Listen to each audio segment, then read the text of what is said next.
Let's throw this in a disco. Let's throw it in a disco. Hey, that's a good idea for a.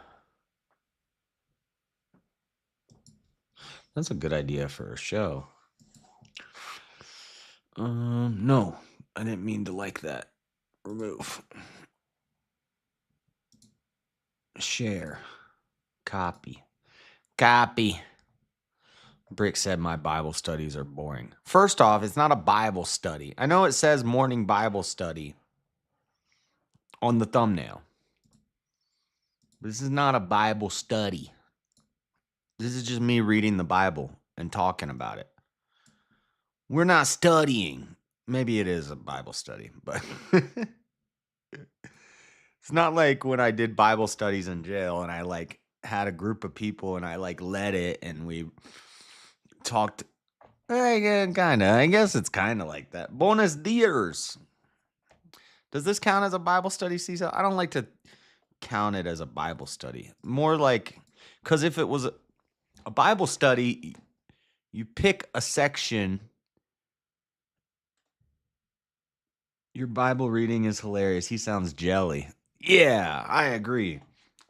You pick a topic like today we're going to study John 3 through 5 and we're going to like really study it and like try and talk about it and things like that. That's a Bible study. I used to lead Bible studies in jail. But this is not so much a Bible study as just reading the Bible. It's just a Bible reading with commentary. Brilliant show on Saturday. Your friends were being so great towards you when it came to the IG talk and your love for snake bites. What's IG talk? What's IG talk? What does that mean? It came to IG talk. Instagram? What is IG talk? Well, thank you, C-Sal. But yeah, I don't know if I count this as a Bible study. He said it's boring. You try to read Leviticus and make it interesting. IQ. Oh.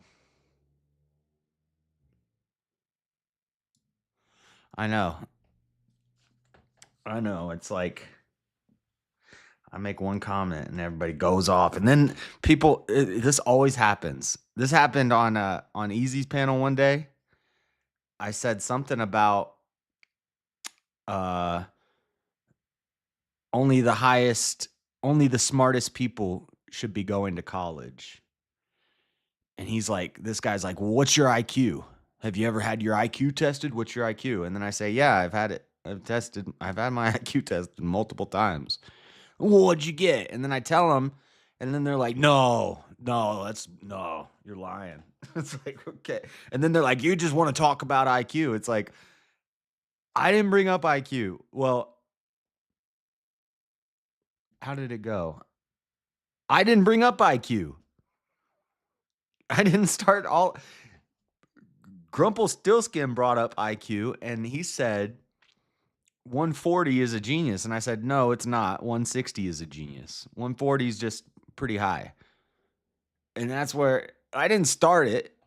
And the same with the other guy. I just said only the smartest top like 5% of people should be going to college. And he said, well, what's your IQ? And then, then it gets into a big IQ conversation. Like I'm lying. Like you asked me. I don't care. I don't even think it matters. Well, to some extent it does, I guess. Like if you're like sub 70 IQ, which America's heading that way. My mom's IQ is 150. That's way up there. I don't think I could ever break 150. I think if I was by myself, not streaming, alone, and I brushed up on my test taking skills, because there are some tricks you could do. I think I could hit a 145 on a Weiss. But I can't break 150. No, that's crazy smart. Again, you know I'm your enemy, but these people who you call friends constantly come on and insult you. Anyways, makes my life happier. I'm going back to listen to James. Okay. Thanks, Jalen. Yeah, I know. That's all right. That's all right. I got thick skin. I can handle it. Sucks that you stream during those shows. Great supporter. Sucks. Who, James? I didn't know James was streaming. James, he's which I think this is smart of him because he would make schedules and he would never stick to his schedule. And everybody told him, and I told him this many times, just stream when you have free time, dude. Just don't commit to a schedule unless you can commit to it. And if you can't commit to it, just stream when you're free to stream. Don't try to make it into a career. Just have fun and then it will come naturally. It's better if you just have fun with it and just do you instead of trying to like make it your job. And I think that's what he's doing now, and that's good. But I didn't know he was streaming. But I'm not gonna not do my daily routine. Well, not daily, but you know. Oh, James Hake. Oh, I thought you meant James Life Talks. James Hake. Oh, well. Dude, I watched Hake for 4 years every day. I can't I can't do it forever. You know? I watched Jesse for almost 6 years, almost every day for like 6 years. I can't, you know. No offense to them. I love the Bond Network, but eventually you gotta broaden your horizons, you know? All right. We're gonna wrap up Joshua today. We only have 4 chapters left. Oh, did I even share these? I forgot to share these. That's what I was trying to do. Y'all are distracting me.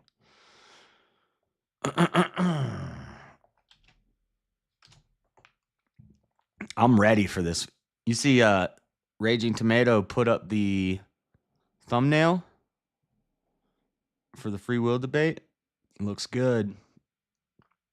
Way ahead of time. I'm thinking. So here's the 2 options. Because I'm going to start streaming. I'm going to start streaming an hour or 2 before the debate. And I'm going to gather all my things. I'm going to run through my notes a couple times, run through my opening, and get everything set up and ready for like an hour or 2 before the debate. And then after the debate, she does the debate's from 9 to 11, and then there's an open panel till 2 a.m. And that's, is that Eastern time? 8-7. I think it's Eastern time. But anyway, I hope it's Eastern. No, it might be Central time. Does anybody know? Afterwards, no PowerPoint. No PowerPoint this time. I'm not doing a PowerPoint. And also, this is my second free will debate, so it's going to be a little I'm a little more comfortable with it. But hold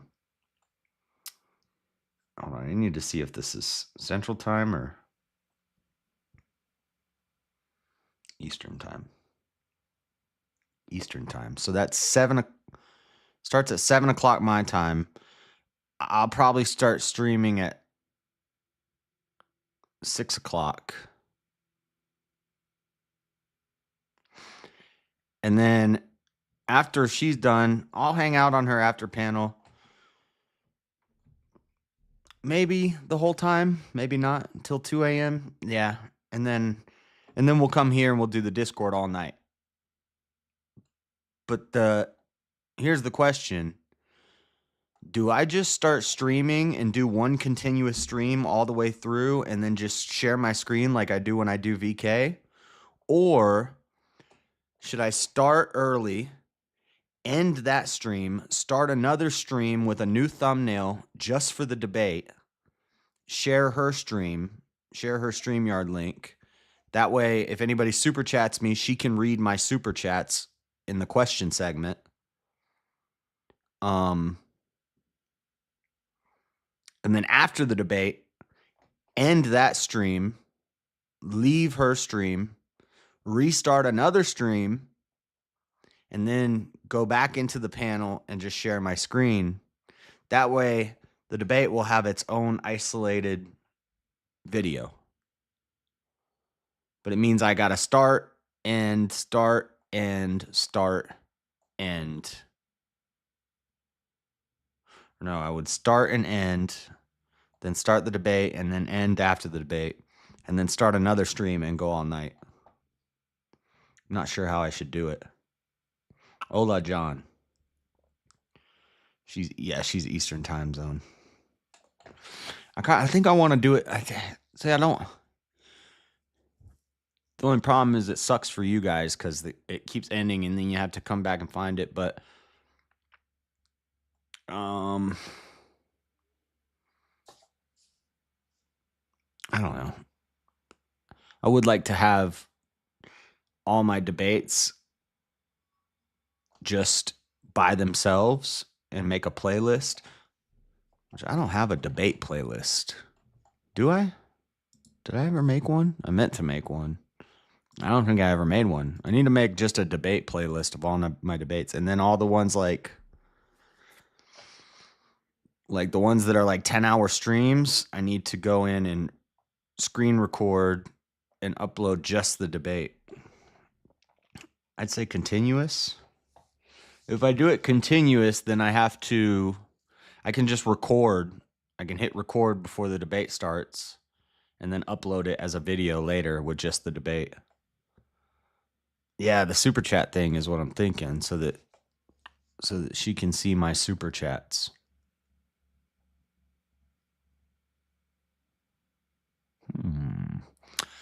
I don't know.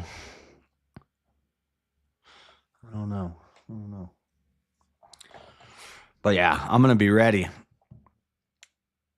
Because I know what Stepfire is studying for this. I know who he's going to be getting his arguments from. So I'm studying them. And I have all the answers. I got all the answers. I'm ready. And I got questions that are going to flip it on him. I'm going to flip it on him. I dare you to ask me how love is possible without free will. Watch. I'm going to flip it on him. We're doing cross exams. It kind of sucks because he gets to question me first. So he gets to open first, then I open. Then he does cross exam for 10 minutes. Then I do cross exam for 10 minutes. There's some questions that I have that I wish I could ask before he asks his questions because I would 8-mile him. Because I already know where he's going to go, or at least I think I'm preparing for him to go a certain way. And I could ask questions before he even gets to ask his questions that would make him, I would 8-mile him. I'd hit him with it before he had a chance. Do a continuous also helps keep the viewer count up. Why are you saying what? Dang. I know, that's what I was thinking. It keeps the viewer count up. But there's benefits. The benefits to stopping it means I don't have to re-upload a video later. And she can read my super chats. But it keeps my viewer count up if I just do it continuously.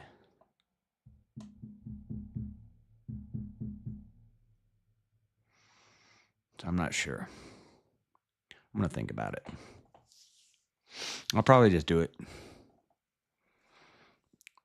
And I'm probably not going to get a whole lot of super chatted questions. Well, hopefully I get super chats, but they might not be questions. They might just be like, for the chair or something. That's usually what my super chats are. But anyway, yeah, I need to write that down. I need to make a debate playlist, and then I need to go through and record all my debates that I don't have as their own video and put them on there. I thought I made one already. Let me look. YouTube Studio. Taking my time because we only have 4 chapters today. We're just going to finish Joshua. Did you guys see Bukele and Trump? I made a short of it. That was epic. That was so good. Dude, Bukele is a slick guy. He's a smooth operator. I bet you all the Latina ladies love Bukele. What do you think, Seesaw? Is Bukele like a dreamboat for the Latina ladies? Playlists.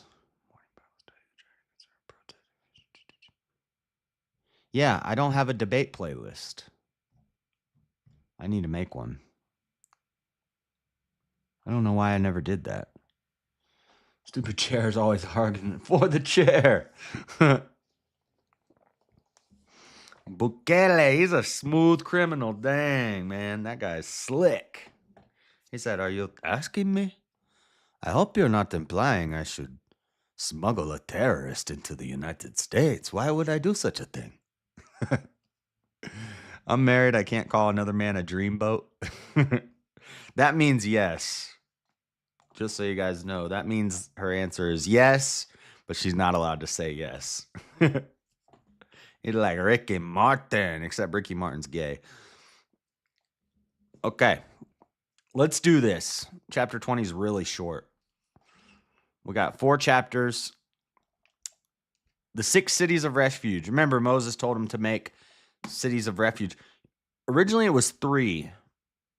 Maybe 3 was when they were on the other side, Jordan. Now that they're starting to conquer and gain land, they have to make 6 cities of refuge. Jazz knows me too well. Yeah, I know. Oh, I know. All right. Chapter 20. The Lord spake unto Joshua, saying, Speak to the children of Israel, saying, Appoint out for your cities of refuge, whereof I spake unto you by the hand of Moses, that the slayer that killeth any person unawares and unwittingly may flee thither.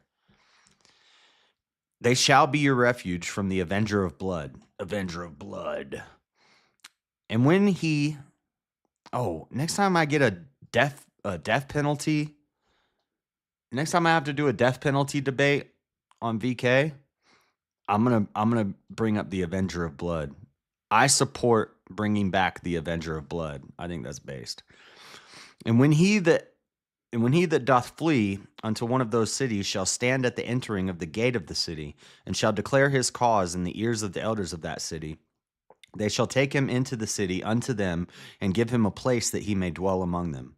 And if the Avenger of Blood pursue after him, then they shall not deliver the slayer up into his hand, because he smote his neighbor unwittingly, and hated him not beforetime. And he shall dwell in that city until he stand before the congregation for judgment, and until the death of the high priest that shall be in those days. Then shall the slayer return and come unto his own city, and unto his own house, unto the city from whence he fled. So you got to wait till the high priest dies? How long is that going to take? And they appointed Kadesh in Galilee and Mount Naphtali, and Shechem in Mount Ephraim, and Kirjath Arba, which is Hebron, in the mountain of Judah. And on the other side Jordan by Jericho eastward, they assigned Bezer in the wilderness upon the plain out of the tribe of Reuben, and Ramoth and Gilead out of the tribe of Gad, and Golan and Bashan out of the tribe of Manasseh. These were the cities appointed for all the children of Israel, and for the stranger that sojourneth among them, that whosoever killeth any person unawares might flee thither, and not die by the hand of the Avenger of Blood, until he stood before the congregation. If you weren't here and you're wondering what the Avenger of Blood is, what up, crew? If you missed when we read about the Avenger of Blood and what they're talking about here, and the reason there's 6 of them instead of 3, there's 3 on each side of the Jordan. Each side of the Jordan has 3 cities which are basically safe havens. They call them cities of refuge for people who commit manslaughter. Because if you commit murder, then they have what's called the Avenger of Blood. The closest male to the person who gets murdered is supposed to kill you. So if you kill me, my father or my brother or my son gets to kill you. And that's how it goes. That's how you repay an eye for an eye, a tooth for a tooth, a life for a life. If you kill me, my brother kills you. That's the Avenger of Blood.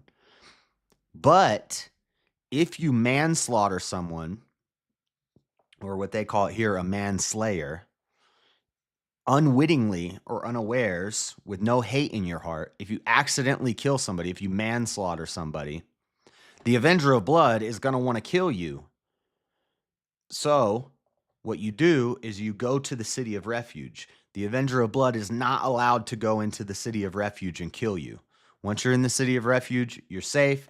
You stay there until the high priest dies, and then you can go back home, and the Avenger of Blood can't touch you. The example they use is if a guy swings his axe and the head flies off and kills a guy, go to the city of refuge because people are going to want to kill you. All his brothers are going to be coming after you. So you go to the city of refuge. I heard Slayer. Manslayer. The Manslayer. Okay. Oh, yeah. Let me, yeah,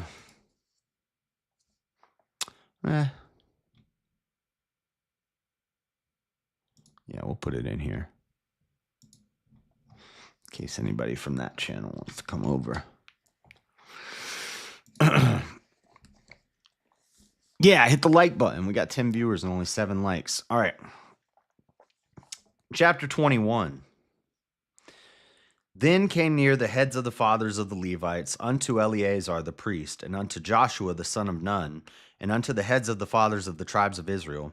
And they spake unto them at Shiloh, in the land of Canaan, saying, The Lord commandeth by the hand of Moses to give us cities to dwell in, with the suburbs thereof for our cattle. And the children of Israel gave unto the Levites out of their inheritance at the commandment of the Lord these cities and their suburbs. Because remember, the Levites they didn't inherit any land. Their inheritance is to serve God. But they do get cities to live in and to put their cattle in. So that's what they're doing right now. And the lot came out for the families of the Kohathites, and the children of Aaron, the priest, which were of the Levites, had by lot out of the tribe of Judah, and out of the tribe of Simeon, and out of the tribe of Benjamin, 13 cities. And the rest of the children of Kohath had by lot out of the families of the tribe of Ephraim, and out of the tribe of Dan, and out of the half tribe of Manasseh, 10 cities. And the children of Gershon had by lot out of the families of the tribe of Issachar, and out of the tribe of Asher, and out of the tribe of Naphtali, and out of the half tribe of Manasseh, in Bashan, 13 cities. The children of Merari by their families had out of the tribe of Reuben, and out of the tribe of Gad, and out of the tribe of Zebulun, 12 cities. And the children of Israel gave by lot unto the Levites these cities with their suburbs, as the Lord commanded by the hand of Moses. And they gave out of the tribe of the children of Judah, and out of the tribe of the children of Simeon, these cities which are here mentioned by name, which the children of Aaron, being of the families of the Kohathites, who were of the children of Levi, had, for theirs was the first lot. And they gave them the city of Arba, the father of Anak, which city is Hebron. That's where the giants were. In the hill country of Judah, with the suburbs thereof round about it. But the fields of the city and villages thereof gave they to Caleb, the son of Jephunneh, for his possession. Thus they gave to the children of Aaron, the priest, Hebron, with their suburbs, to be a city of refuge for the slayer, and Libnah with her suburbs, and Jatir with her suburbs, and Eshtemoa with her suburbs, and Holon with her suburbs, and Debir with her suburbs, and Ain with her suburbs, and Jutah with her suburbs, and Beth-Shemesh with her suburbs, 9 cities out of those 2 tribes. And out of the tribe of Benjamin, Gideon with her suburbs, and Geba with her suburbs, Anathoth with her suburbs, and Almon with her suburbs, 4 cities. All the cities of the children of Aaron, the priests, were 13 cities with their suburbs. And the families of the children of Kohath, the Levites which remained of the children of Kohath, even they had the cities of their lot out of the tribe of Ephraim. For they gave them Shechem with her suburbs and Mount Ephraim to be a city of refuge for the slayer, and Gezer with her suburbs, and Kibzaim with her suburbs, and Beth-thoron with her suburbs, 4 cities. And out of the tribe of Dan, Eltekeh with her suburbs, Gibbethon with her suburbs, Aijalon with her suburbs, Garimon with her suburbs, 4 cities. And out of the half tribe of Manasseh, Tanakh with her suburbs, and Gathrimmon with her suburbs, 2 cities. All the cities were 10 with their suburbs for the families of the children of Kohath that remained. And unto the children of Gershon of the families of the Levites, out of the other half tribe of Manasseh, they gave Golan and Bashan with her suburbs to be a city of refuge for the slayer, and Beeshterah with her suburbs, 2 cities. And out of the tribe of Issachar, Kishon with her suburbs, Dabareh with her suburbs, Jarmuth with her suburbs, Enganim with her suburbs, 4 cities. And out of the tribe of Asher, Mishal with her suburbs, Abdon with her suburbs, Helkath with her suburbs, Rehob with her suburbs, 4 cities. And out of the tribe of Naphtali, Kadesh and Galilee with her suburbs to be a city of refuge for the slayer, and Hamaroth with her suburbs, and Kartan with her suburbs, 3 cities. All the cities of the Gershonites, according to their families, were 13 cities with their suburbs.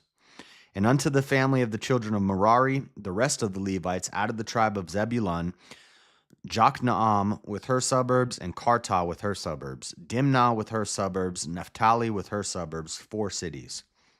And out of the tribe of Reuben, Bezer with her suburbs, and Jahazah with her suburbs, Kedemoth with her suburbs, and Mephaath with her suburbs, 4 cities. And out of the tribe of Gad, Ramoth and Gilead with her suburbs to be a city of refuge for the slayer, and Mahanaim with her suburbs, Heshbon with her suburbs, Jazer with her suburbs, 4 cities in all. So all the cities of the children of Merari by their families, which were remaining of the families of the Levites, were by their lot 12 cities. All the cities of the Levites within the possession of the children of Israel were 48 cities with their suburbs. These cities were everyone with their suburbs round about them. Thus were all these cities. And the Lord gave unto Israel all the land which he sware to give unto their fathers, and they possessed it and dwelt therein. And the Lord gave them rest round about, according to all that he sware unto their fathers, and there stood not a man of all their enemies before them. The Lord delivered all their enemies into their hand. There failed not aught of any good thing which the Lord had spoken unto the house of Israel. All came to pass. So there's one of those chapters. Now, the last 2 chapters are going to be a little more interesting. I got to go. Oh, dang, they're long. 22, 23, 24. These are some long chapters. I got to go get some water real quick, though.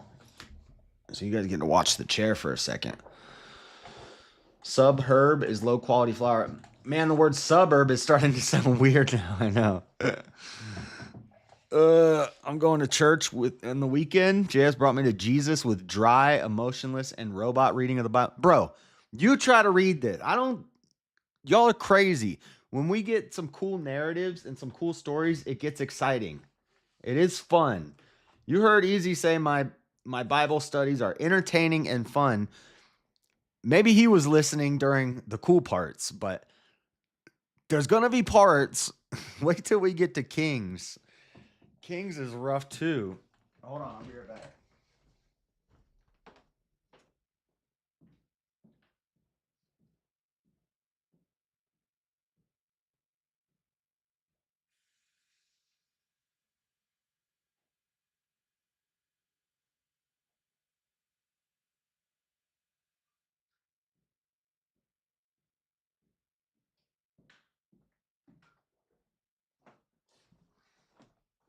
Go watch some of my old Bible studies where I talked about a specific story.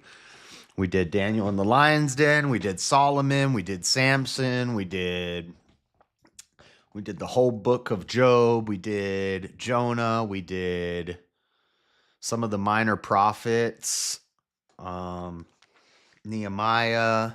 Why am I putting my headphones on? Go watch some of those where I don't just read. I read through it myself and I pick out important verses and then we talk through it and I make it entertaining. That's not what this is. I'm just reading the Bible. There's gonna be parts where it's gonna be like that. And the best thing I can do for you guys is just read it quickly. How much emotion do you want me to put into that, what I just read? There's only so much I could do. Like, I can't make that interesting. Wait till we get to Kings. Kings is a drag too. There's some cool stories in Kings, but there's parts of Kings where it like, and First and Second Samuel. There's part all throughout. It gets much faster paced once we get to the New Testament. But this is the Old Testament. There's parts where it's just record keeping and it's hard to I don't know how I could read that and make it more entertaining. Read it in my best show. Okay, hold on. Where are we at? Chapter. Did I go back a page? Okay, yeah, we're on chapter 2. Hold on. Shocks have an inherent design flaw. Then Joshua called the Reubenites and the Gadites and half the tribe of Manasseh. And he said unto them, Ye have kept all that Moses the servant of the Lord commanded you, and have obeyed my voice in all that I commanded you. Ye have not left your brethren these many days unto this day, but have kept the charge of the commandment of the Lord your God. And now therefore your God hath given rest unto your brethren as promised them. Therefore now return ye, and get you unto your tents, and unto the land of your possession, which Moses the servant of the Lord gave you on the other side Jordan. Is that all right? I used to do a real good Sean Connery. Shocks have an inherent design flaw. Have you ever seen the movie, what's that from? Entrapment? Is that Entrapment that has Sean Connery and that hot girl? And they're like robbing banks? And he puts his socks on inside out. She's like, why are you putting your socks on inside out? He's like, shocks have an inherent design flaw. The seam is on the inside of the sock, so to properly wear your socks, you have to turn them inside out. That sounds more like that guy with the messed up face in Silence of the Lambs. You talking about Anthony Hopkins? Yeah, Catherine Zeta-Jones. That's right. Y'all know what I'm talking about. You know what I'm talking about. Anthony Hopkins? No, that's Then Joshua called the Reubenites and the Gadites and half the tribe of Manasseh. And he said unto them, Ye have kept all that Moses the servant of the Lord commanded you, and have obeyed my voice. Okay, enough of that. Where was I? And now the Lord your God hath given rest unto your brethren, as he promised them. Therefore now return ye. What about Kermit the Frog? And get you unto your tents, and unto the land of your possessions, which Moses, the servant of the Lord, gave unto the side of the Jordan. That's kind of like Jordan. That's how I do Jordan Peterson. I do a little bit of a Kermit the Frog. But take diligent heed to do the commandment and the law which Moses, the servant of the Lord, charged you, to love the Lord your God, and to walk in all his ways, and to keep his commandments, and to cleave unto him, and to serve him with all your heart and with all your soul. It's kind of a mix between Jordan Peterson and Kermit the Frog. My Jordan Peterson is just Kermit with a slight fake British accent. And you got to cry. So Joshua blessed them. So Joshua blessed them and sent them away, and they went unto their tents. Now to one half of the tribe of Manasseh Moses had given possession of Bashan, but unto the other half thereof gave Joshua among their brethren on this side Jordan westward. Make your bed, find your dragon. You need to find your dragon. These young men, they have no direction. They need to find their dragon. And he spake unto them, saying, how about Yoda? And he spake unto them, saying, return with much riches unto your tents, and with very much cattle, with silver and gold, and with brass and with iron, and with very much raiment. Divide the spoil of your enemies with your brethren. And the children of Reuben and the children of Gad and half the tribe of Manasseh returned, and departed from the children of Israel out of Shiloh, which is in the land of Canaan. It's not easy being green. Okay. Give me a Mickey. Where is Pluto? Oh, hold on. Go to the country. Oh, I can't really talk like Mickey. I can just go, bah! I can laugh like Mickey, but I don't know how to speak like Mickey. In the land of Canaan. Go into the land of Canaan, and to the country of Gilead, bah! To the land of their possession, wherefore they were possessed. Ha ha ha. Okay. Pluto, hold on. Well, according to the word of the Lord of the hand of Moses, and when they came to the borders of Jordan that are in the land of Canaan, the children of Reuben and the children of Gad, and half the tribe of Manasseh built there an altar by Jordan, a great altar. Herbert the Oh, hold on. I gotta take the thing out of my mouth. Hold on. And the children of Israel heard say, behold, the children of Reuben and the children of Gad and half the tribe of Manasseh. I can't whistle. I gotta wet my whistle. Ever since I lost this tooth, I can't do it. My whistle doesn't work right. And half the tribe of Manasseh have built an altar over against the land of Canaan and the borders. Land of Canaan. That sounds like Mickey. Maximum silliest Nick. You finally did it. Okay, what's next? Okay. And the children of Israel heard say, behold, the children of Reuben and the children of Gad and half the tribe of Manasseh have built an altar. This is like an interesting part, though. God is watching you right now. God's okay with this. Okay, we'll go backwards. And the children of Reuben and the children of Gad and half the tribe of Manasseh returned and departed from the children of Israel out of Shiloh, which is in the land of Canaan, to go unto the country of Gilead, to the land of their possession. Wherefore they were possessed, according to the word of the Lord, by the hand of Moses. And when they came unto the borders of Jordan, that are in the land of Canaan, and the children of Reuben and the children of Gad and half the tribe of Manasseh built there an altar by Jordan, a great altar to see to. I don't know who Gorsh is. To Schmiegel. And the children, my precious. Hold on.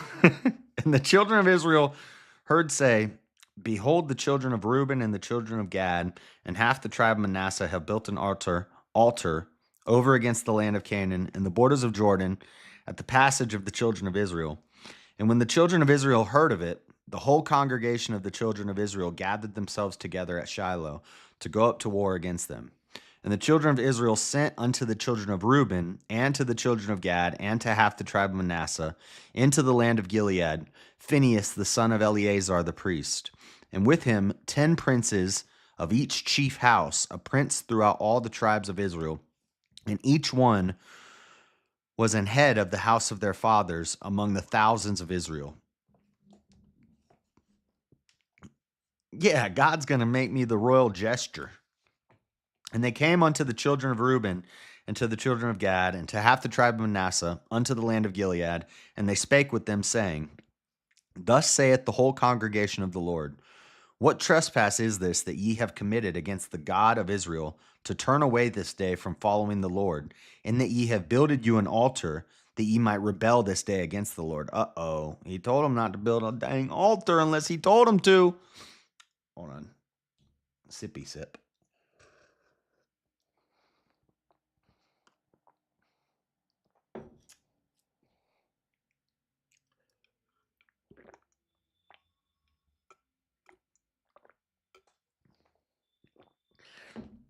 Sorry, I know this mic is good and you guys are probably hearing me swallowing. I don't like that when the mic's too crisp and you like hear like sounds. I don't like that. God has pyramids that need to be built and he has all the dinosaurs needed. Tally ho! Yeah, they can't help themselves.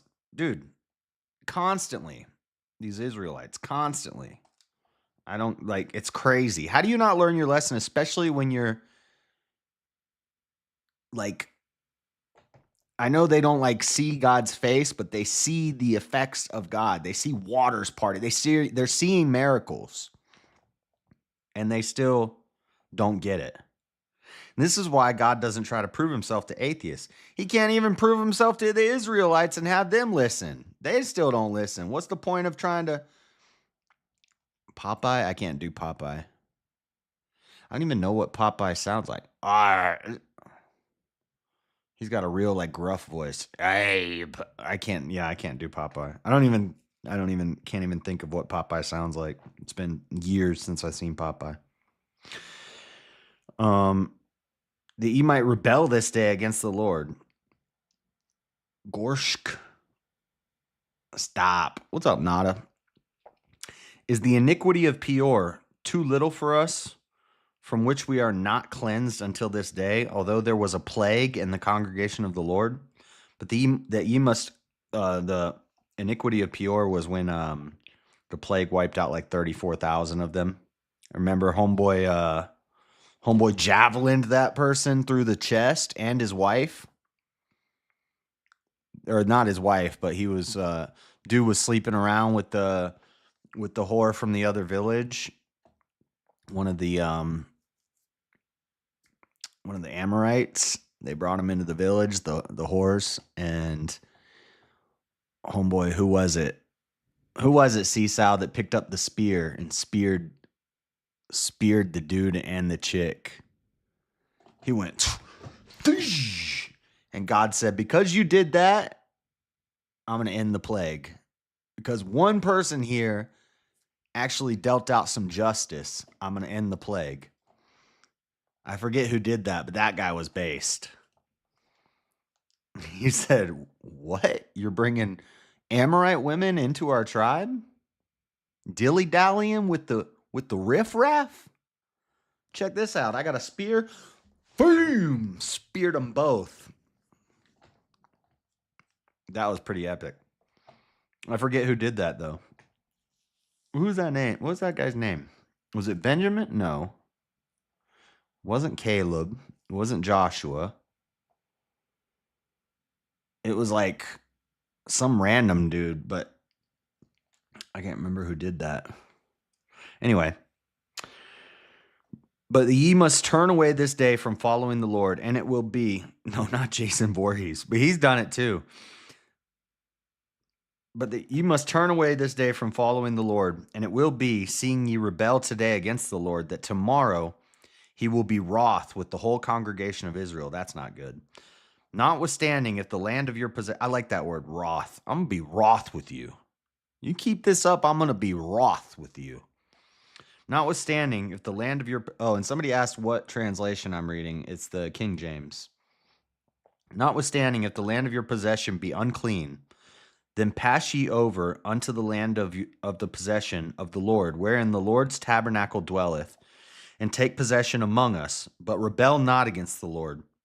nor rebel against us in building you an altar beside the altar of the Lord our God. Did not Achan the son of Zerah commit a trespass in the accursed thing, and wrath fell on all the congregation of Israel? And that man perished not alone in his iniquity. Yeah, it's not just you who's going to die. We're all going to die if you guys don't cut out this mess. Then the children of Reuben and the children of Gad and half the tribe of Manasseh answered and said unto the heads of the thousands of Israel. So these are the 2.5 tribes on the other side Jordan that didn't come over. So they're like on the other side of the river, and they're kind of like separated from Israel. So it makes a little more sense that they would be the first to falter, because they separated themselves, which was a mistake from the beginning. They shouldn't have done that, but God gave them a chance, and they're the first ones to screw up. That's why you got to stay united. Sorry, I had a family thing offline. What up, dude? I second your comment. Which comment? What up, dude? Phineas. Yes, Phineas. Phineas was based. When Phineas javelin them people up, that was crazy. The Lord God of gods, the Lord God of gods, he knoweth, and Israel he shall know. If it be in rebellion, or if in transgression against the Lord, save us not this day, that we have built us an altar to turn from following the Lord, or if to offer thereon burnt offering or meat offering, or if to offer peace offerings thereon, let the Lord himself require it. And if we have not rather done it for fear of this thing, saying, in time to come, your children might speak unto our children, saying, what have ye to do with the Lord God of Israel? For the Lord hath made Jordan a border between us and you, ye children of Reuben and children of Gad. Ye have no part in the Lord. So shall your children make our children cease from fearing the Lord. Therefore we said, let us now prepare to build us an altar, not for burnt offering, nor for sacrifice, but that it may be a witness between us and you, our generations after us, that we might do the service of the Lord before him with our burnt offerings and with our sacrifices and with our peace offerings, that your children may not say to our children in time to come, ye have no part in the Lord. So basically, they've been cut off. They're not part of Israel anymore. Now the Jordan is a border, which, could have been expected if you didn't know that was going to happen already. You could have guessed. When they stayed on the other side of the Jordan and they separated, it wasn't going to go well for them. So now they're cut off from Israel because they decided to build an altar, and God didn't tell them to build that altar. Therefore said we that it shall be when they should so say to us or to our generation. And then also but they're giving a chance. If you want to come onto this side of the Jordan and be with us, you can. Otherwise, stay over there, have your altar, but you're cut off. You're done. You're not part of Israel anymore. And you're going to suffer and die. Behold the pattern of the altar of the Lord, which our fathers made, not for burnt offerings nor for sacrifices, but it is a witness between us and you. God forbid that we should rebel against the Lord and turn this day from following the Lord to build an altar for burnt offerings or meat offerings or for sacrifices beside the altar of the Lord our God that is before his tabernacle. No extra altars. And when Phineas, the priest, speaking of Phineas, there he is. Look at that. That's synchronicity. There's Phineas. And when Phineas, the priest, and the princes of the congregation and heads of the thousands of Israel which were with him heard the words that the children of Reuben and the children of Gad and the children of Manasseh spake, it pleased them. And Phinehas, the son of Eleazar, the priest, said unto the children of Reuben and to the children of Gad and to the children of Manasseh, this day we perceive that the Lord is among us, because ye have not committed this trespass against the Lord. Now ye have delivered the children of Israel out of the hand of the Lord. And Phinehas, the son of what's Phinehas about to do? Phinehas about to grab that javelin, boy. And Phinehas, the son of Eleazar, the priest, and the princes returned from the children of Reuben and from the children of Gad out of the land of Gilead unto the land of Canaan to the children of Israel, and brought them word again. And the thing pleased the children of Israel, and the children of Israel blessed God, and did not intend to go up against them in battle to destroy the land wherein the children of Reuben and Gad dwelt. And the children of Reuben and the children of Gad called the altar Ed, for it shall be a witness between us that the Lord is God. So they reconciled. Dispute over the altar. Okay, so they built an altar. I'm confused. I need to read like a summary of that because it's messed me up because I was reading with accents for the first half. And so I was more paid attention to the accents then. But that was confusing. So they built an altar and then, hold on. Joshua 22 summarized.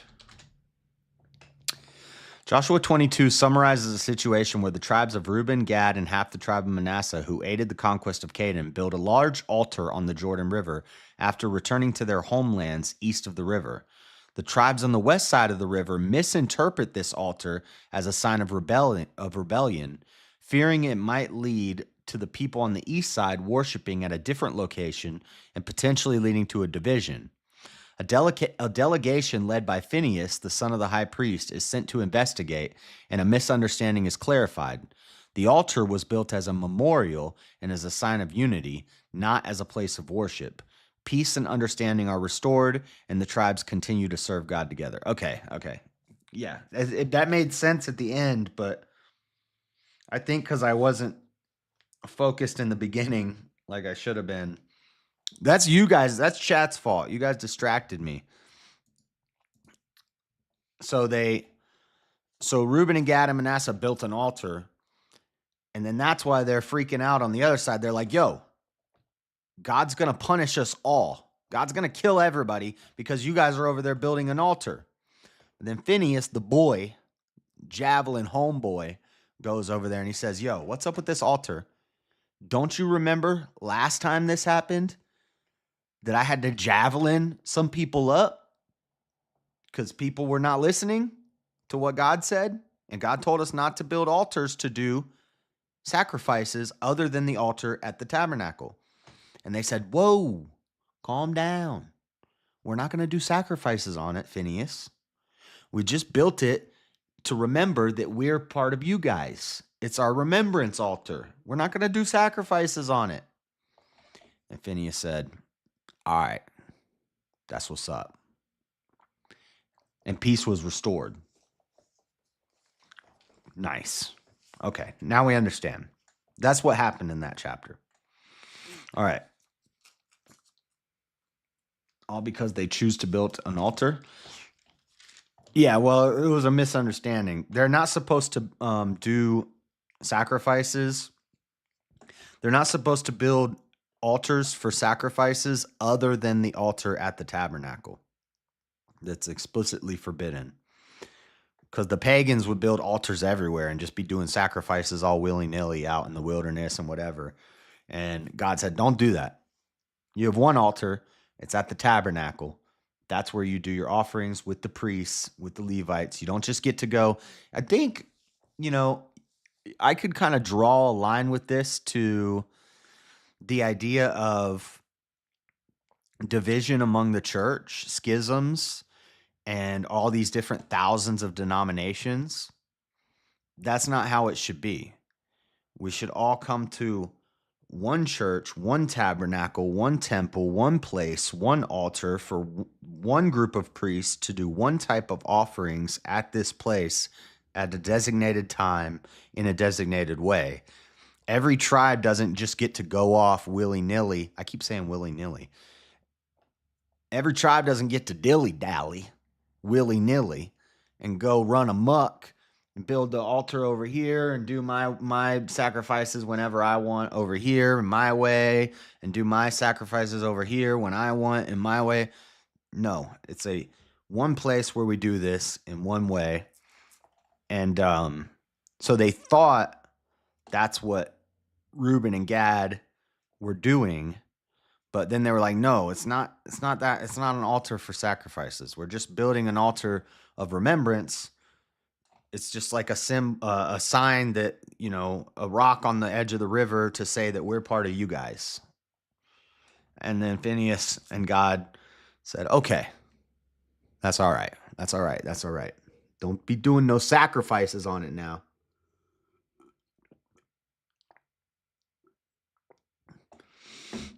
They got javelined because they were speaking in cartoon voices. Dang.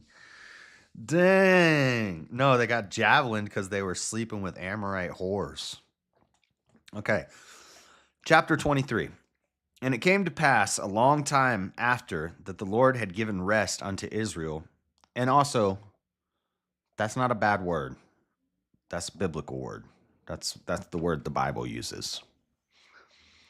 Foshili money. And it came to okay, this is chapter 23. We're almost done with the book of Joshua.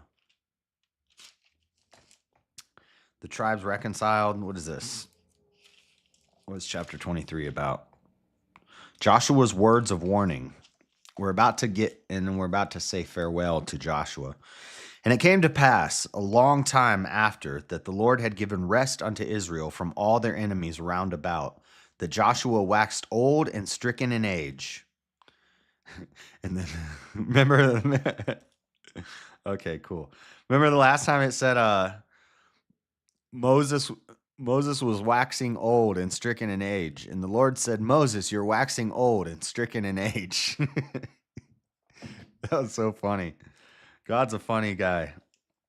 And Joshua called for all Israel, and for their elders, and for their heads, and for their judges, and for their officers, and said unto them, I am old and stricken in age. a lot of redundancy. and ye have seen all that the Lord your God hath done unto all these nations because of you. For the Lord your God is he that hath fought for you. Behold, I have divided unto you by lot these nations that remain to be an inheritance for your tribes from Jordan, with all the nations that I have cut off, even unto the great sea westward, from the river to the sea. And the Lord your God, he shall expel them. And I don't mean it how the dang Palestinians mean it. I mean, that's the land given to Israel from the river to the sea. I'm not meaning it how the dang terrorists say it. And the Lord your God, he shall expel them from before you and drive them out from your sight, and ye shall possess their land as the Lord your God hath promised unto you. But ye therefore very courageous, be ye therefore very courageous to keep and do all that is written in the book of the law of Moses, that ye turn not aside therefrom to the right hand or to the left, that ye come not among these nations that remain among you, neither make mention of the name of their gods, nor cause to swear by them, neither serve them, nor bow yourselves unto them, but cleave unto the Lord your God, as ye have done unto this day. I like that. Be therefore very courageous to keep and do all that is written in the book of the law of Moses, that ye turn not aside therefrom to the right hand or the left, that ye come not among these nations, these that remain among you, neither make mention of the name of their gods, nor cause to swear by them, neither serve them, nor bow yourselves unto them, but cleave unto the Lord your God, as ye have done unto this day. For the Lord hath driven out from before you great nations and strong. But as for you, no man hath been able to stand before you unto this day. One man of you shall chase 1,000. For the Lord your God, he it is that fighteth for you, as he hath promised you. Dude, all of this is epic. I like this whole section. Take good heed, therefore, unto yourselves, that ye love the Lord your God. Else if ye do in any wise go back and cleave unto the remnant of these nations, even these that remain among you, and shall make marriages with them, and go in unto them, and they to you, Know for a certainty that the Lord your God will no more drive out any of these nations from before you, but they shall be snares and traps unto you, and scourges in your side, and thorns in your eyes, until ye perish from off this good land which the Lord your God hath given you. That better be equally yoked. Better be equally yoked. Don't be marrying these dang Jezebels, gentlemen. I imagine God as Joe Pesci character when he said he was funny. You're a funny guy. What am I, a clown? What am I, a clown? When I said he's funny. And behold, this day I am going the way of all the earth, death. And ye know in your hearts and in your souls that not one thing hath failed of all the good things which the Lord your God spake concerning you. All are come to pass unto you, and not one thing hath failed thereof. Therefore it shall come to pass that as all good things are come unto you, which the Lord your God promised you, so shall the Lord bring upon you all evil things, until he have destroyed you from off this good land which the Lord your God hath given you. So shall the Lord bring upon you all evil things, until he have destroyed you from off this good land which the Lord your God hath given you. When ye have transgressed of the covenant of the Lord your God, which he commanded you, and have gone and served other gods, and bowed yourselves to them, then shall the anger of the Lord be kindled against you, and ye shall perish quickly from off the good land which he hath given unto you. Dang. Dang. Let's see. From the river to the sea sounds like a Palestinian Little League rally chant. Yeah. God is definitely made. He's a made man. Wait. God isn't Joe Pesci? Now I feel ripped. No, God's not that short and bald. Hold on. I just got a ruby tablet that I just discovered. It says the demon orbs have been lying about the pharaohs, and the pharaohs copied ancient Chinese gods. What do you think of that, Freddie? What do you think of that? Probably true. Datu Utes. Datu Utes. A demon orb? What about an angel orb? You guys see any angel orbs? Keep an eye out. If you guys see any angel orbs floating around, make sure to clip it. I could probably, like, if I had a pillow, I bet if I had a pillow and I like smacked it a couple times, we could get some angel orbs floating around here. You know what I'm talking about?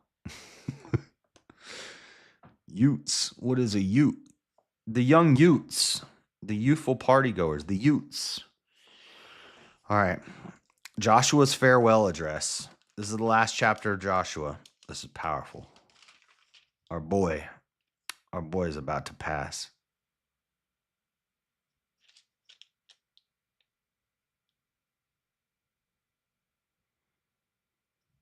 Our boy.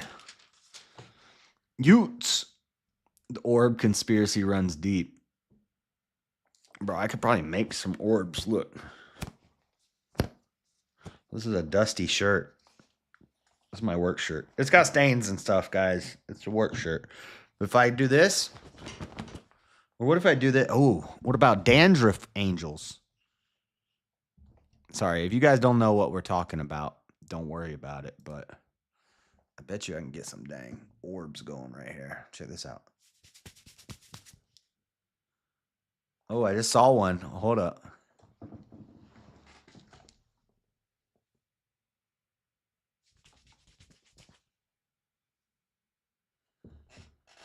I don't see any. You know why? Because my camera doesn't suck. Because I have a decent camera. I need a garbage camera, and then we can start seeing some angels.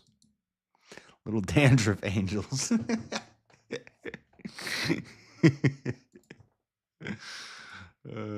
Shout out Sam. Scientists don't believe in the out of Africa theory so much anymore. Well, where do they think we came from then?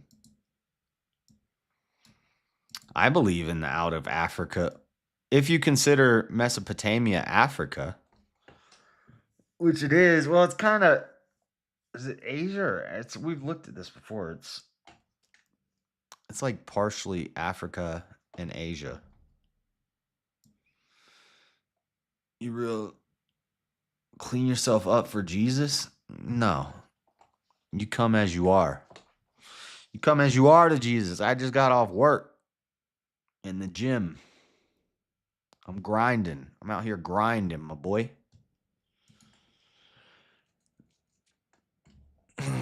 I finally made it my first live Bible talk audiobook streaming.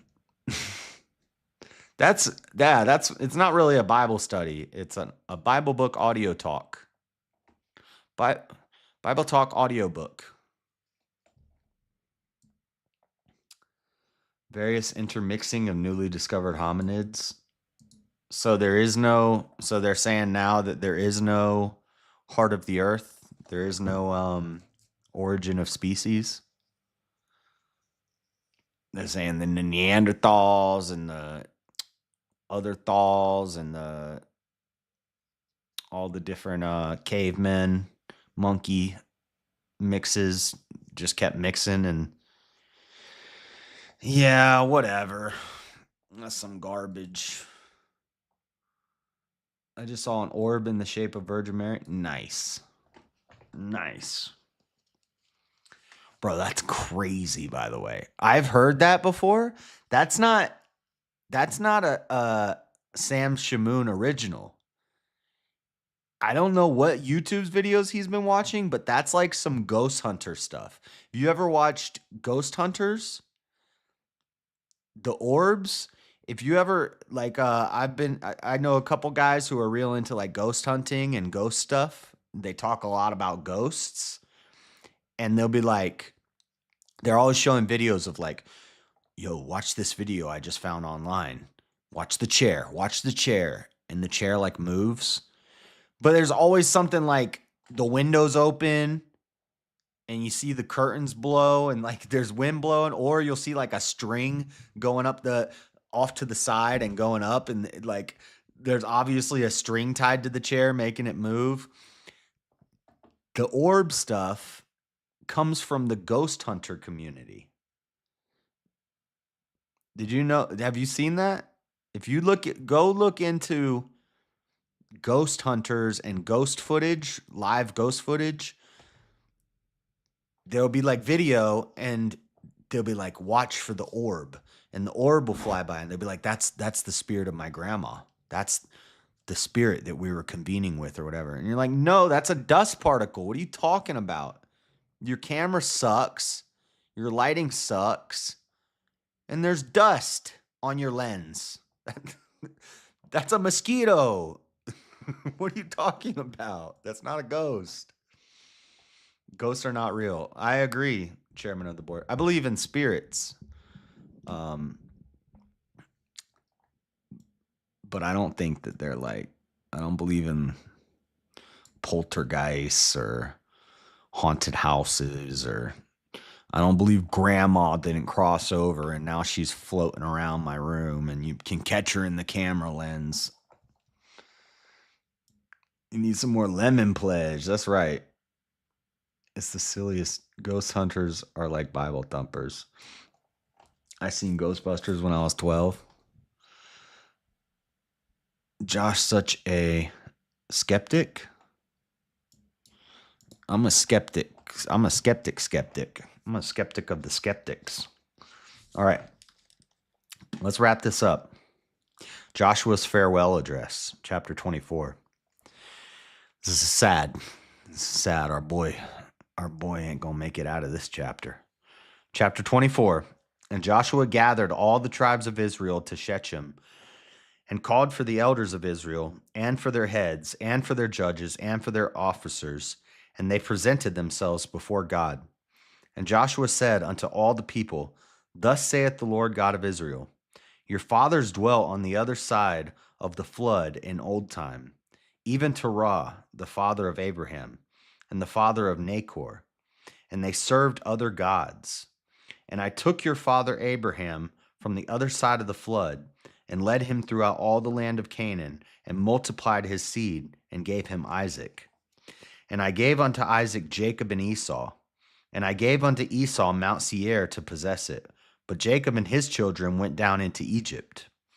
And I sent Moses also and Aaron, and I plagued Egypt, according to that which I did among them. And afterward I brought you out. And I brought your fathers out of Egypt, and ye came unto the sea. And the Egyptians pursued after your fathers with chariots and horsemen unto the Red Sea. And when they cried unto the Lord, he put darkness between you and the Egyptians, and brought the sea upon them, and covered them. And your eyes have seen what I have done in Egypt, and ye dwelt in the wilderness a long season. And I brought you into the land of the Amorites, which dwelt on the other side Jordan. And they fought with you, and I gave them into your hand, that ye might possess their land. And I destroyed them from before you. Then Balak, the son of Ziphor, the king of Moab, arose and warred against Israel, and sent and called Balaam, the son of Beor, to curse you. But I would not hearken unto Balaam. Therefore he blessed you still, so I delivered you out of his hand.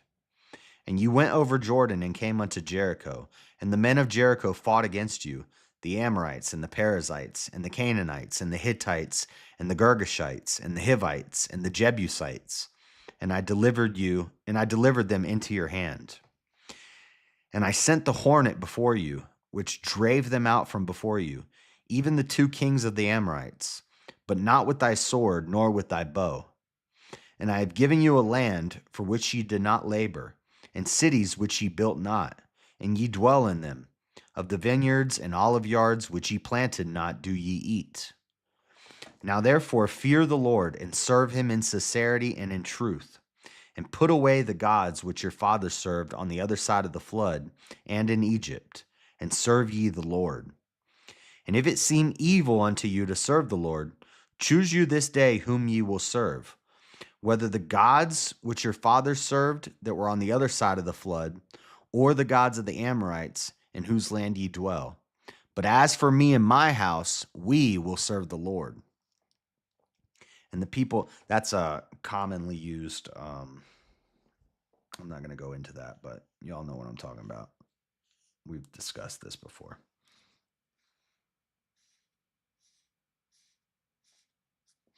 And the people answered and said, God forbid that we should forsake the Lord to serve other gods. For the Lord our God, he is that brought us up and our fathers out of the land of Egypt from the house of bondage, and which did those great signs in our sight, and preserved us in all the way wherein we went, and among all the people through whom we passed. And the Lord drave out from before us all the people, even the Amorites, which dwell in the land. Therefore will we also serve the Lord, for he is our God. Just believe this Flintstone series. It's on, ladies. Wall stickers everywhere.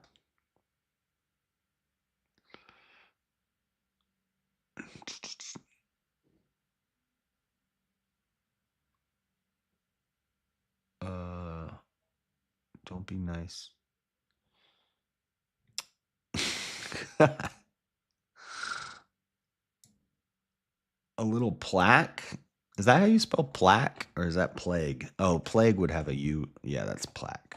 Okay. And the Lord drave out from before us all the people, even the Amorites, which dwelt in the land. Therefore will we also serve the Lord, for he is our God. And Joshua said unto the people, Ye cannot serve the Lord. And Joshua said unto the people, Ye cannot serve the Lord, for he is an holy God. He is a jealous God. He will not forgive your transgressions nor your sins. If ye forsake the Lord and serve strange gods, then he will turn and do you hurt and consume you after that he hath done you good. And the people said unto Joshua, Nay, but we will serve the Lord. And Joshua said unto the people, Ye are witnesses against yourselves that ye have chosen you the Lord to serve him. And they said, We are witnesses. Now therefore, put away, said he, the strange gods which are among you, and incline your heart unto the Lord God of Israel. And the people said unto Joshua, The Lord our God will we serve, and his voice will we obey. So Joshua made a covenant with the people that day and set them a statute and an ordinance in Shechem. And Joshua wrote these.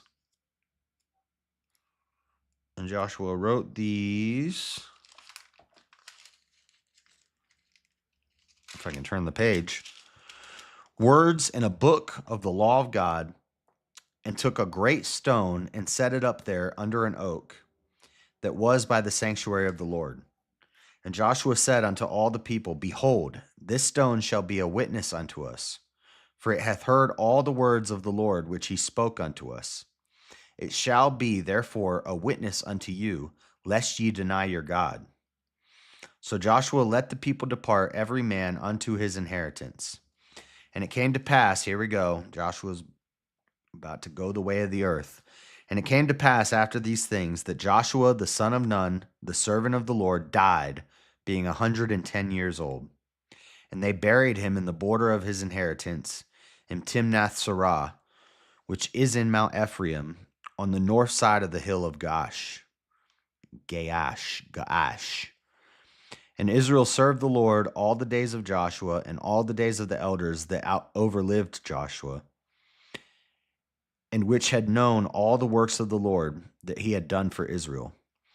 And the bones of Joseph, which the children of Israel brought up out of Egypt, buried they in Shechem, in a parcel of ground, which Jacob bought of the sons. Didn't somebody ask me about Jacob's bones? And I couldn't remember that they brought. Yeah, they did bring Joseph's bones out of Egypt. Brought up out of Egypt, buried them in Shechem, in a parcel of ground which Jacob bought of the sons of Hamor, the father of Shechem, for 100 pieces of silver. And it became the inheritance of the children of Joseph. And Eleazar, the son of Aaron, died, and they buried him in a hill that pertained to Phinehas his son, which was given him in Mount Ephraim. And that is the end of the book of Joshua. Next we have Judges. Judges is only 20 chapters, 21 chapters. And then Ruth is only 4 chapters. So Judges is where we get Samson. Samson's coming up. The story of Samson is close. We're getting close to the story of Samson. We're about...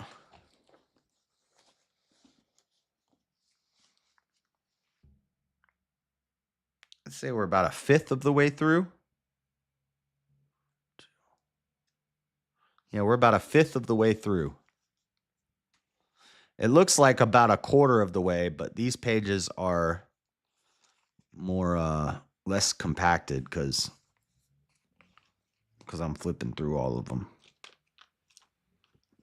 Well, I've flipped through this Bible a lot. I've had this Bible for like 5 years. I wish I still had my old Bible, but some chick sold it for dope money. True story. Well, she sold all my stuff, and my Bible just happened to be in the tote that had all my other stuff, my electronics and all that in it. But I had a Bible that I had carried with me while I did door-to-door sales. It had been to jail with me.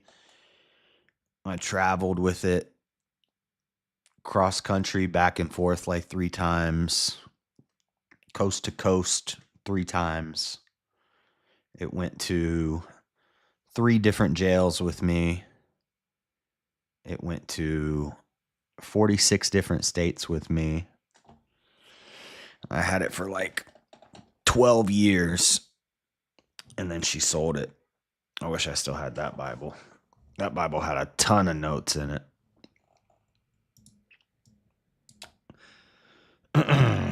You should work Pixie's song Gouge Away. I don't know who Pixie is, and I don't know what that song is. He did. Pour out a 40 for Joshua. Yep. Ain't no sense praying for Joshua no more. He gone. Those gay pagans built those pyramids. Yeah, probably with dinosaurs helping them. They had pet demon dragons and giants. Some short books. There's some of them that are short. Judges isn't super short. It's 21 chapters. But we got Samson coming up. Coming up, Samson. I like Judges. Judges is pretty cool. Condolences. Condolences. All right, guys. It's almost 12:30. Where am I sending you? Where am I sending you? Joshua's gone. Tomorrow we will start Judges. I got to make a thumbnail. Redirect.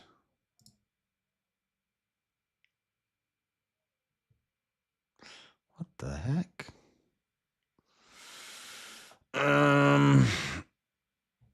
We'll go to Angry Conservative today.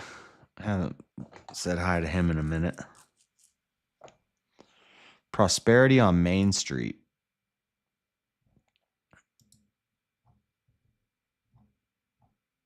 I got the demon orb. A demon got me. A demon got me. A demon orb.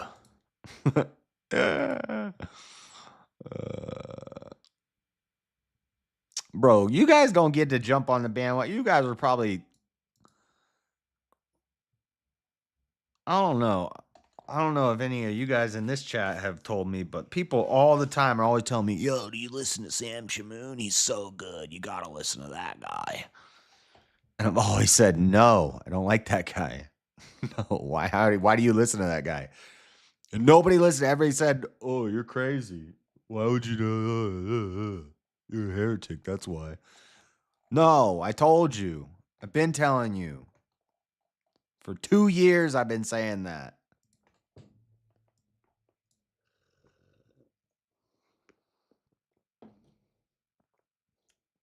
I think he debated Bryson Gray. And he was such a... It's Bible time. I need to not say bad words. But that was the first time I saw Sam Shamoon when he debated Bryson. And I knew instantly, oh yeah, this guy's trash. This guy's a jerk. Like, it's fine if you disagree with somebody, but talking about their moms, saying their mom is a whore, and you're manifesting, you're a Bible butcher, you're demons, Satan is your father, you're manifesting, demon worshiper. Get out of here with that crap. I like Sam, I just don't like that William guy he's hanging out with. Well, that makes me question your judge of character that you like Sam. That doesn't even make sense to me. I don't know how anybody could like that guy. I don't know how anybody could watch that guy for more than... I don't know how anybody can watch that guy and think that that's like... No, I don't get it.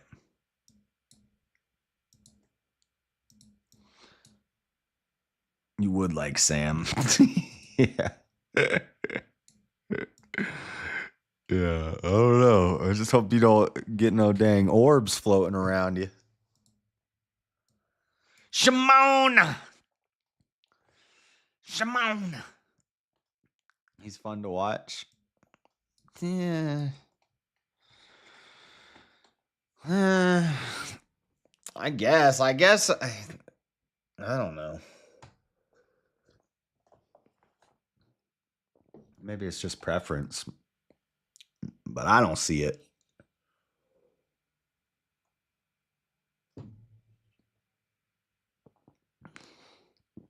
Shimon!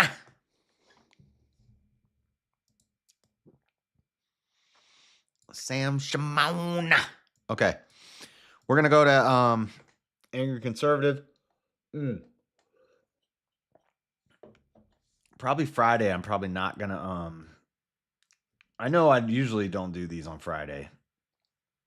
Sometimes I do though, but definitely won't be doing one this Friday because I need to write my opening out. I'm gonna write it up on Friday morning. I pretty much got it written in my phone. I just need to compile it all into. I just have like a bunch of little notes and it's all out of order, and I need to get it in order and make it coherent. And then next week, while I'm at work, I'm going to be listening to free will debates all week while I'm at work. Again, even though I've listened to them all 1,000 times, I'm going to listen to them all again. And I got to read through my files again. Here, I'll show you.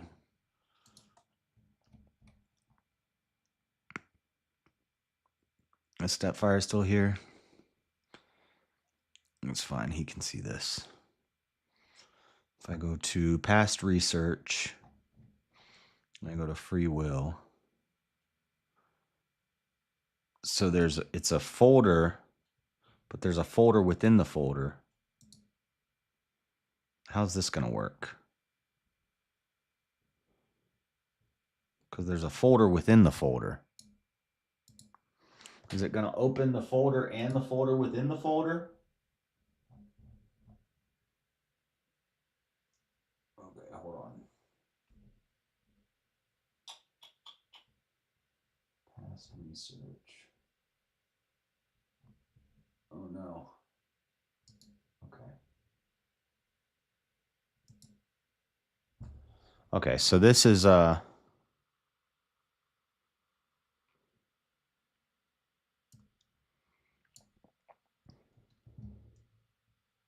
Right. Okay, I see. Just a little bit.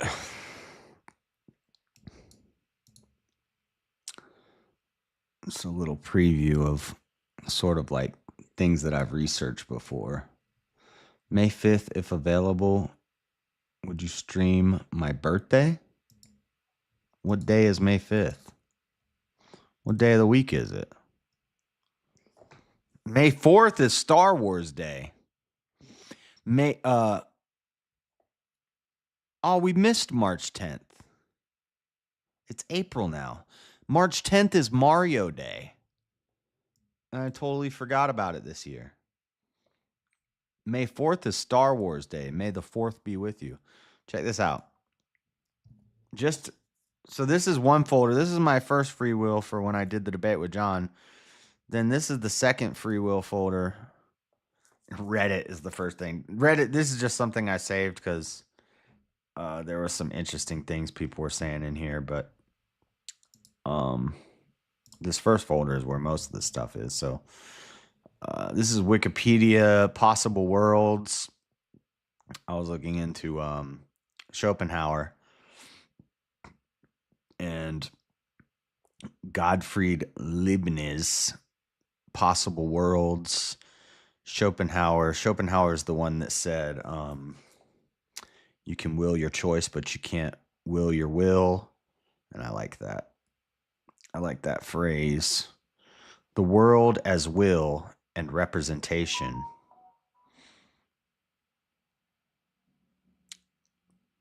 Which characterizes the phenomenal world as the manifestation of a blind and irrational numental will, building on the transcendental idealism of Immanuel Kant, German philosopher. The world as will and representation. This guy, mathematician and philosopher. But this is the possible worlds concept. Because if you believe that free will is the ability to have chosen differently, then if somebody argues that that's what free will is, because that's one of the definitions of free will, is that it's the ability to have chosen differently. That's usually what Christians will say. free will is. So then what I do is I take them down Gottfried's possible worlds theories and multiverses, basically. You have to admit that there could be a multiverse. Do you believe in the multiverse? Do you believe that there's a version of me with a red shirt and a blue shirt? Blah, blah, blah, blah, blah. No, you don't. You believe there's only one possible way that it could have been. Then don't bring up possible worlds. Nihilism, libertarian free will. And a lot of these are just Google searches, but then when I go to the Google search, I can just go through, and I've, went through a lot of these things. Causal determinism, philosophical idea that every event is necessitated by prior events and conditions. So this is more of an atheist belief. That's why I don't really say so much that I'm a determinist as I'm a Christian causal determinist, meaning it's basically causal determinism plus God. Bible verses about free will.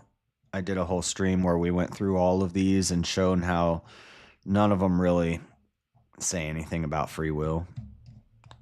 If you go through them, you see that.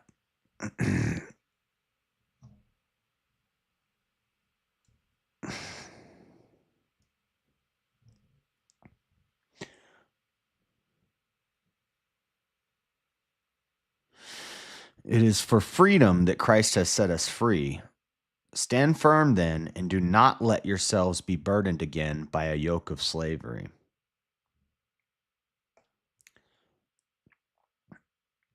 You, my brothers and sisters, were called to be free, but do not use your freedom to indulge the flesh. That's an order. It's not a request. That's not an offer. It's do not use your freedom to indulge the flesh. Rather, serve one another humbly in love. You were called to be free. More Bible verses on free will. And I've gone through all of these. What is this? Here I stand, I can do no other. Martin Luther's 95 Thesis. This was specifically for Mosman. So when Luther said this phrase right here, here I stand, I can do no other, he was talking about free will. He was saying, here I stand, I can do no other. There's nothing else I can do but stand here and serve God. It's my only choice. I have to do this. I have no choice but to do this. I want to reconsider yada, yada, yada plus God makes religion sound like an assumed possibility or an afterthought. No, I don't play those games. I mean, I can argue it secularly, but no, I'm not gonna bend down to secularists. I'm not gonna placate them. My worldview, my epistemology is founded on God, so I'm gonna argue from that position. But I could do all of this and take God out of it. I could argue it biologically, just using science. Or I could argue it philosophically, want, need, and force. But no, I believe in God, and that's my epistemology. That's my epistemic foundation. So why would I not use that? I don't care. I don't care if atheists don't like it. That's what I'm here to argue. Determinism is the end result of atheism. Argued about for 10 years, atheist predetermined. Yeah, well, I think it's the end result of believing in an omnipotent, all-powerful God too. Epistemology. The story of Adam and Eve. The Garden of Gethsemane. These are just some specific references I used in the debate with Mosman. This is when Jesus says, "Not my will, your will be done." And then John, I'm gonna use I like John 7 also, and I think I put that in this other folder. Or no, John 8. Oh, John 8. John 8. When you get down to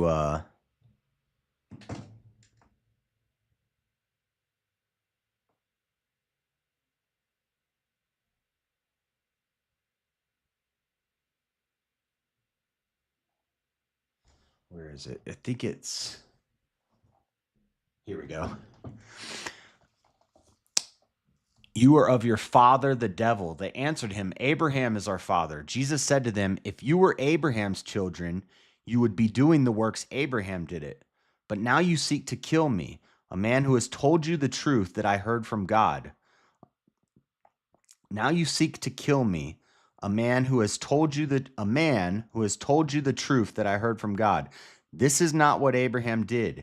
You are doing the works your father did. They said to him, we were not born of sexual immorality. We have one Father, even God.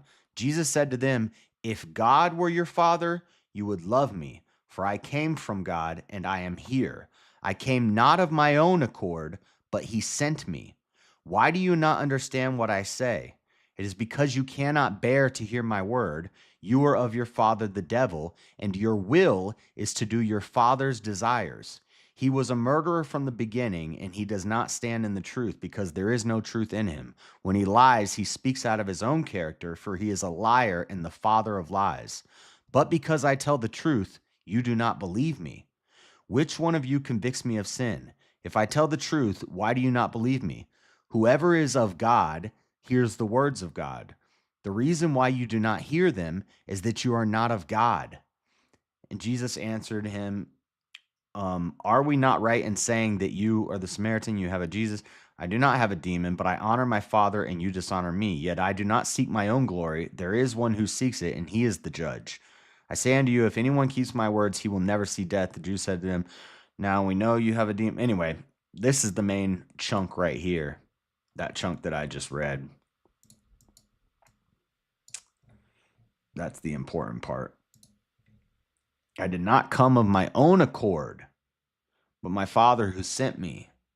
You are of the father of your father the devil, and your will is to do your father's desires. Christians don't have free will. We're commanded to do the Father's will. We're commanded to surrender to the Father's will and to do his will.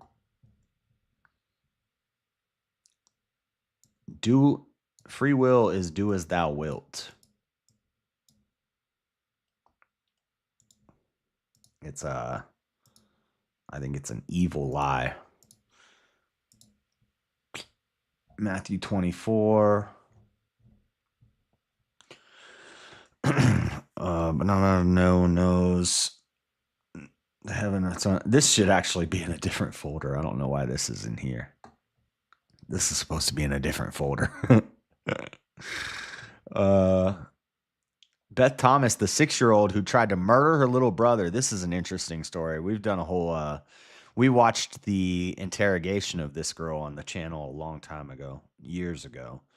The Child of Rage, Beth Thomas. Crazy story. Crazy story. Anyway, I think I have the shooter in here. Yep, the Texas Tower sniper. This is a crazy story too. This guy had a tumor in his brain that messed with his. So this is how you could do it without God. There's a lot of stuff in here that's like secular arguments against free will, but this is one of them. This guy got a tumor in his brain, and then he went up in a tower and he started sniping people. And he said he had no control. Will, choice, will and choice. These definitions have changed also since I saved these. because it.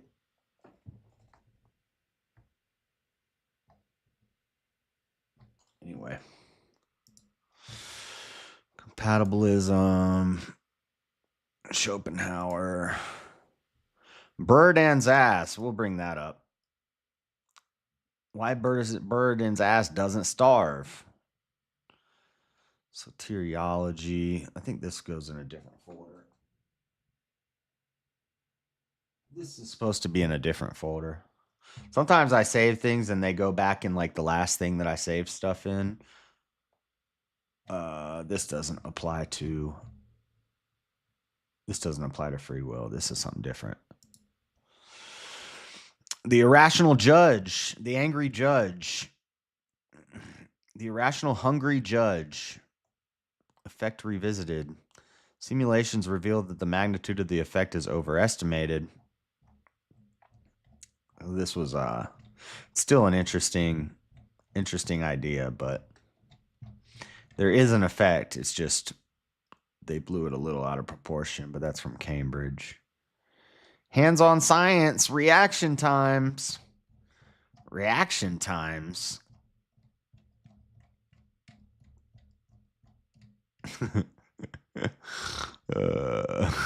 Reaction times. This is from Benjamin Lebitz. What's his name? Dylan Haynes and Benjamin Lebet. Shiva talks about this guy a lot. But John Dylan Haynes and Benjamin Lebet did brain scans, and they figured out that a lot of times before we even consciously decide something, our brain has already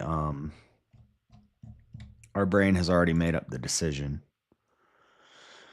The neuroscience of free will, this goes back to so see, I don't just have to use God and go biblical with it. I have neuroscience, and I have brain scans and reaction times. This is like the biological section. It basically goes from philosophy to biblical epistemology to a little more philosophy to science. Our brains make up our minds before we know it. Oh, shoot, I just closed one. Dang it. Whatever, it's still in the folder. And that's the first folder. Then there's a whole nother folder where I have John 8. And this is what you are not your own. 1 Corinthians 6:19 means that believers belong to God and are not free to live as they please. This is because they have been purchased with a price. You are not your own. Your will is not your own.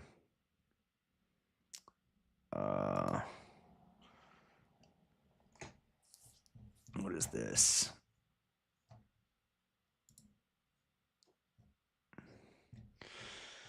These are just some like articles and stuff.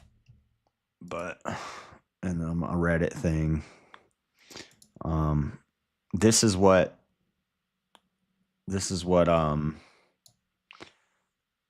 expecting to be used, because this is what Jay Dyer uses.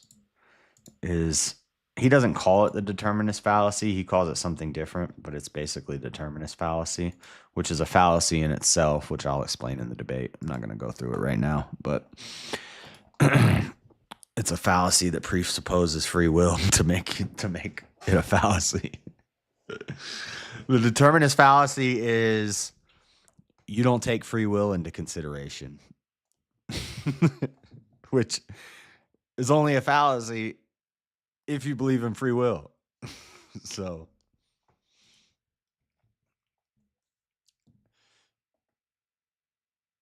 where's if you premise point with well because God is real? Yeah, well, if you think that's what I'm going to do, then you haven't heard me debate before. But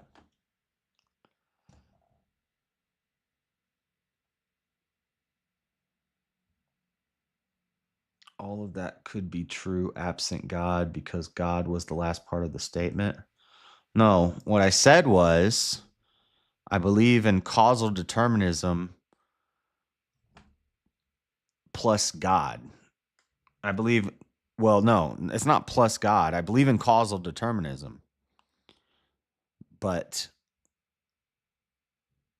usually, philosophers who believe in causal determinism are atheists. So they believe everything in the universe has led to this moment, which is going to affect your decision. I believe the same thing, but God is involved in it too. So I could take God out of it and still make the same argument. But then it becomes flawed because God is real.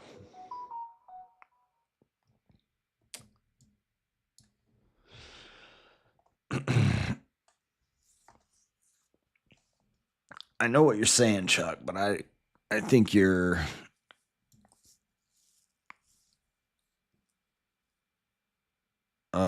I think you're confused what I said, and the rest of the arguing here is with Sir Tom.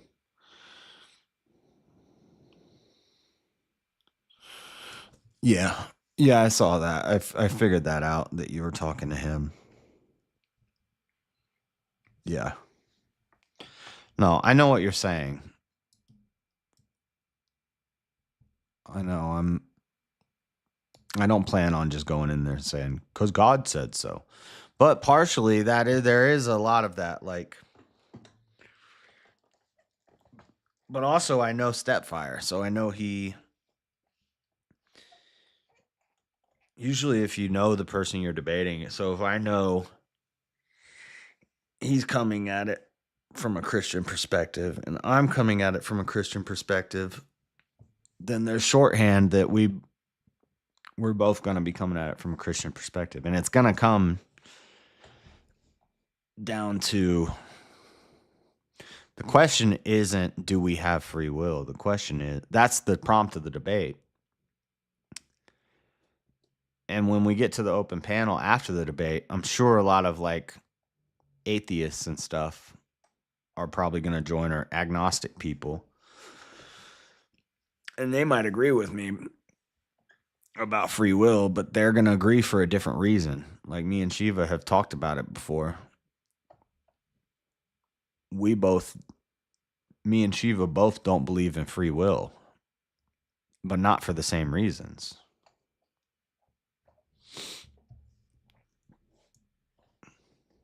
Because he doesn't include God in it.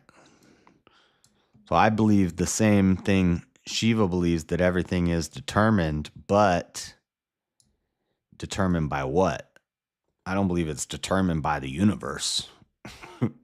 And also, it's not.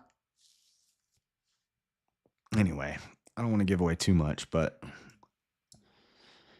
Well, I've already talked about this for plenty of time, so it's not like I'm saying anything I haven't already said a million times. Descartes would say, Je pense donc je suis. I think, therefore I am. Implying that we ourselves can't do otherwise than assume consciousness and free will. Implying that we ourselves cannot do other than to assume consciousness and free will.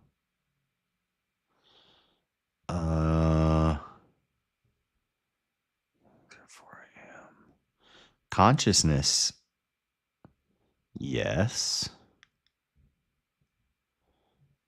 I don't know what that has to do with free will. I'm saying if you walk in and say XYZ plus God, he could just say what you said minus God, and you're at a stalemate. Whereas, is your premise your stance with because of God? No. No, I was just explaining my beliefs to you guys. That's not how I'm gonna debate it. Now, if he wants to go into if he wants to go into Bible stuff, biblical stuff, we can do that. I'll be ready to do that.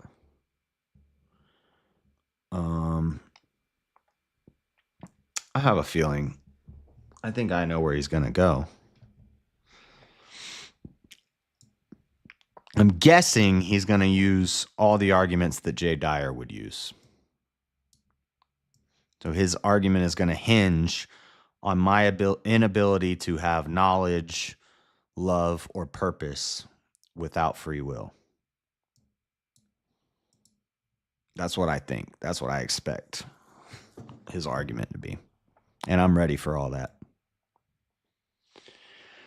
Because that's what Jay Dyer argues.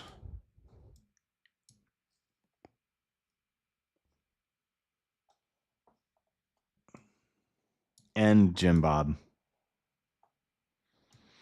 I don't think I've ever seen Andrew do a free will debate. Maybe he has. I don't think I've seen it, though. I've seen Jim Bob and I've seen Jay Dyer do them. And that's usually what they'll argue.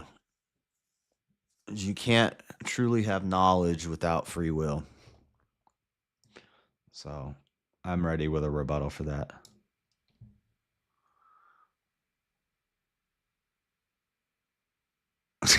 Damn, Seesaw. What the?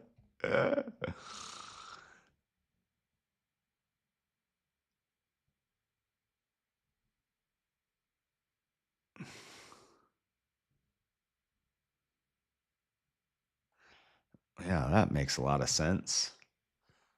I like you folks using your evolved complexity to concoct mystical, imaginary friends who you use to deny that you had the free will to concoct them. That was like the lowest IQ, trying to sound smart gobbledygook that I've ever read.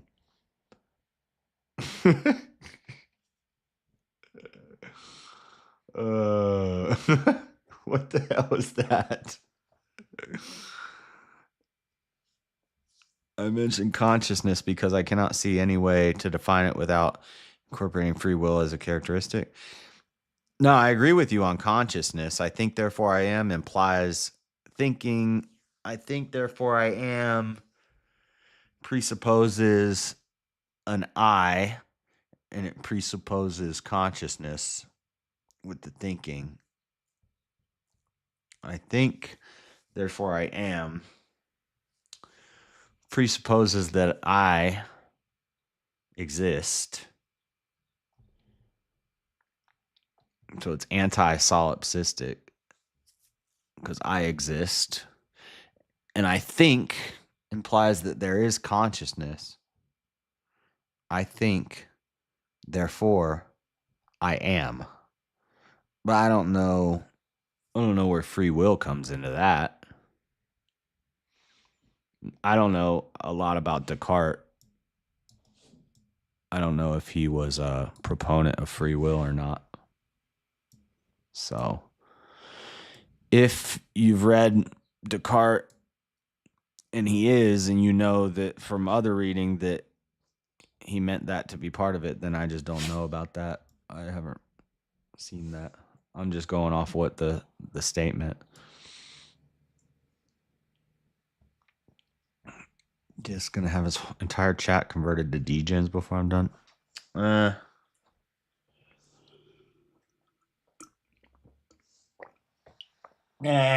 don't know about all that. So it's not flirting. What the? Now she's just gonna start deleting all his comments. Hey, Seesaw, you can't say that. Dang. You gotta be well behaved. You're a mod. Jordan Peterson often claims consciousness would be the spirit God gave us to choose paths of potentiality in the world of constraints and contingencies he created. Consciousness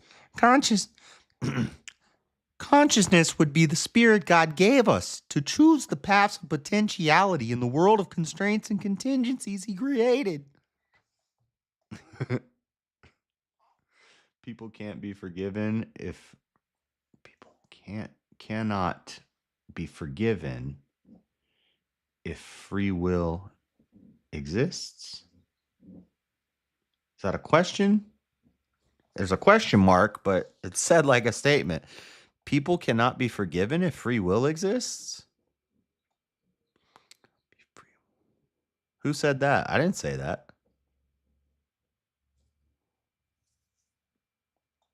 I didn't say that.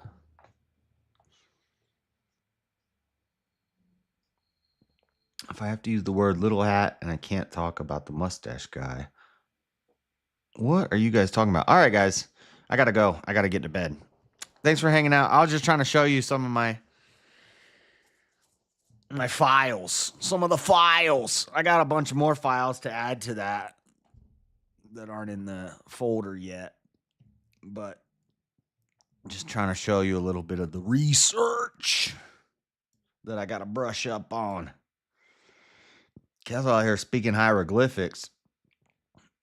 I'm Ron Burgundy. I've read anything that goes on. People can only be held responsible if there is free will. Why? Why? What if somebody goes out and murders 10 people and then they pop themselves in the head? Now you can't hold them responsible. I have to use village people instead. Okay, I'm reading. I'm not reading chat no more. Go say hi to Angry Conservative, guys. Thanks for hanging out. I'll be back tomorrow. God bless everybody. I'll see you later. Peace. It's almost 1 p.m.